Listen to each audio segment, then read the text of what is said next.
everyone, welcome to this Friday, August the 11th edition of the Ringside Report. I am Ryan Young, joined on the phone as always by the king of controversy, Anthony Smoody. Smoody, happy Friday. It's Friday. It is. Any big plans for the weekend? Not really. I'm going to Nickelback Daughtry on tomorrow night at the Huntington Bank Pavilion down by Soldier Field. Don't get drunk. Smoody. Don't do anything I wouldn't do. Well, I'm going, so that already cancels that out. Well, I'll have to work the authorities to look for you. You'll have to call me and make sure I make it home okay. No, I'm not bailing out of jail this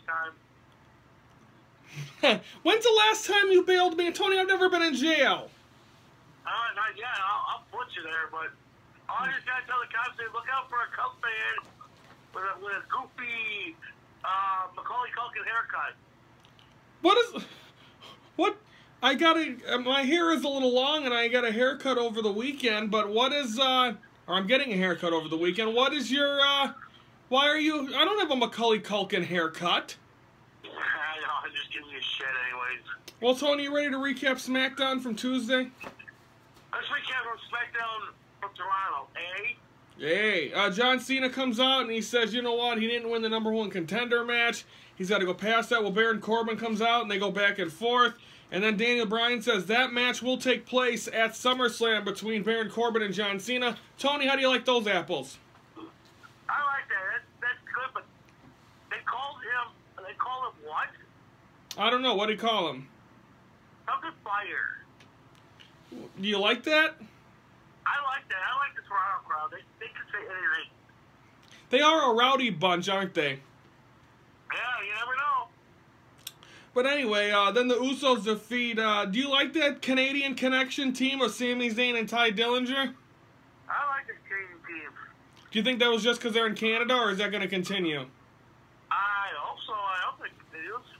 Charlotte gets a win over Lana. Shane McMahon comes out. Kevin Owens, AJ. And Tony, they kind of went and looked back at something that happened in 1998 when Shane McMahon was a special guest referee. Yeah. And what happened, Tony? But he screwed Stone Cold. 1, 2, and then the two-finger salute. And then when Carmella defeats Naomi, and then Tony, why did Randy Orton have a non-title match against Jinder Mahal? Because Jinder Mahal will not put the title line until SummerSlam. So, and Randy Orton is not getting a shot, so is Randy Orton, was that his rematch at Battleground? Probably, because it wasn't a non-title match.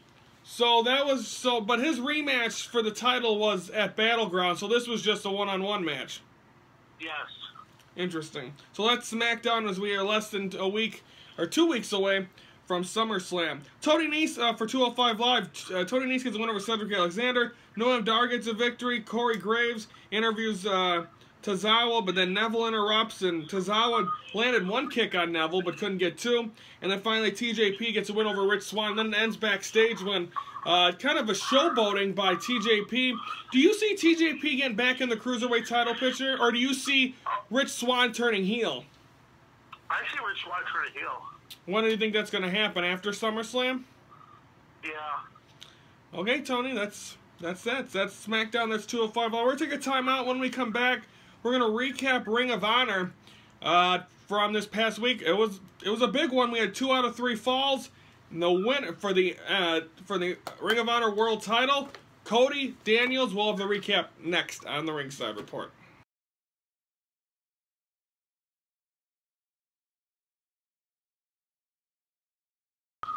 Smoody, on this date in 1997, Mr. Ravishing Rick Rude returned to WWE. Is that when he joined DX? Yeah, that was a shocker right there. He was the bodyguard of Shawn Michaels.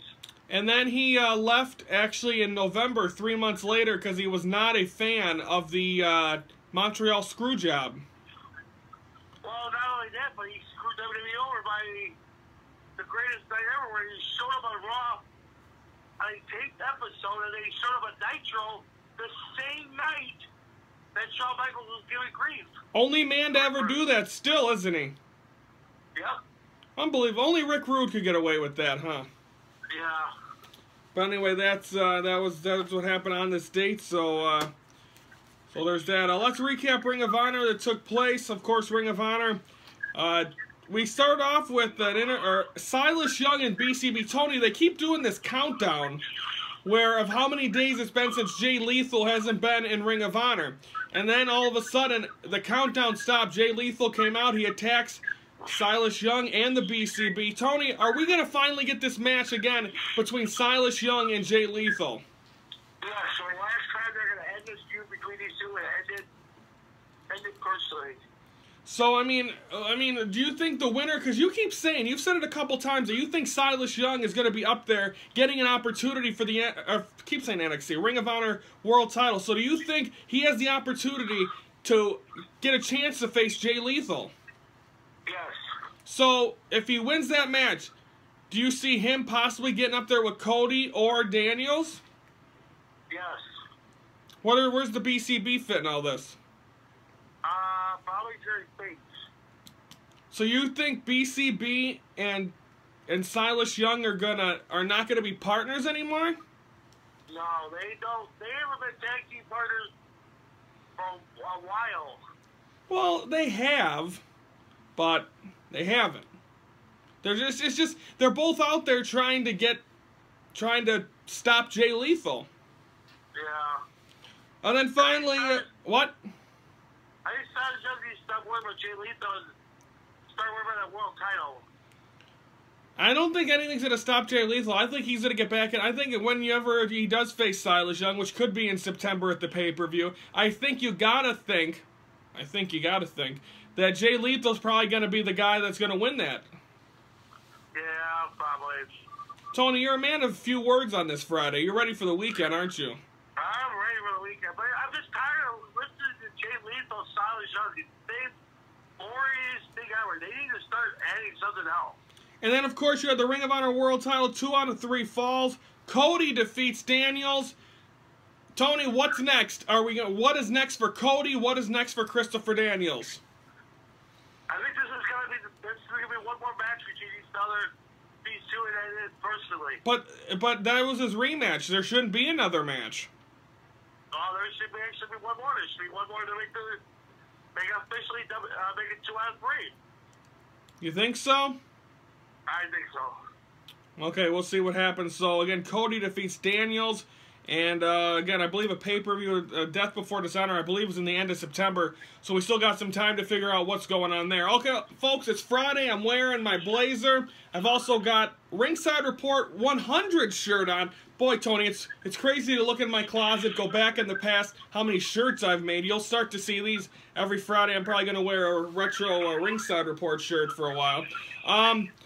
But we have our new moment, number 29, Tony. You ready? Yeah, I'm ready. Okay, we don't have an honest date or anything, so during the commercial break is going to be the Ringside Report moment number 29. When me and Brandon were down in his basement for that first week, Tony, we had a lot of moments already in our first week of the show, down in Mr. McGrath's basement. But the sign fell, and I just had to kind of deal with it. It's a very quick one. We're gonna send it. We're gonna take a timeout. We're gonna set it to that. When we cut, but that's coming up right now. The Ringside Report's 29th moment as the old sign falls. Also Gail Kim defeats. She also was in action, and she defeated the. Gail Kim defeated. Oh, Smoothie, it took us some time to finally get it where that sign would not fall. We had it taped from Brandon's ceiling. It just didn't work out, Smoothie, right away. Oh, you guys had banned me from the beginning of this time because I was suspended. Well, that big bazoo of yours got you in trouble. Yeah. Didn't it? Yeah, well, still it got us the greatest controversy ever. Yeah, and I'm sure we're going to see that moment down the line, aren't we? Yeah, it's going to be the one where I finally pull the plug out of the Ringside Report. No, the plug is going to be pulled in New Orleans, isn't it? I was going to pull out your ass next. Smoothie! No one's watching this show. Sorry, thanks. Way to promote your show. No one's watching it. Well, we don't have our big promoters anymore. Dale doesn't watch it anymore. Bill doesn't watch it. All we got is Jen Dave was watching it.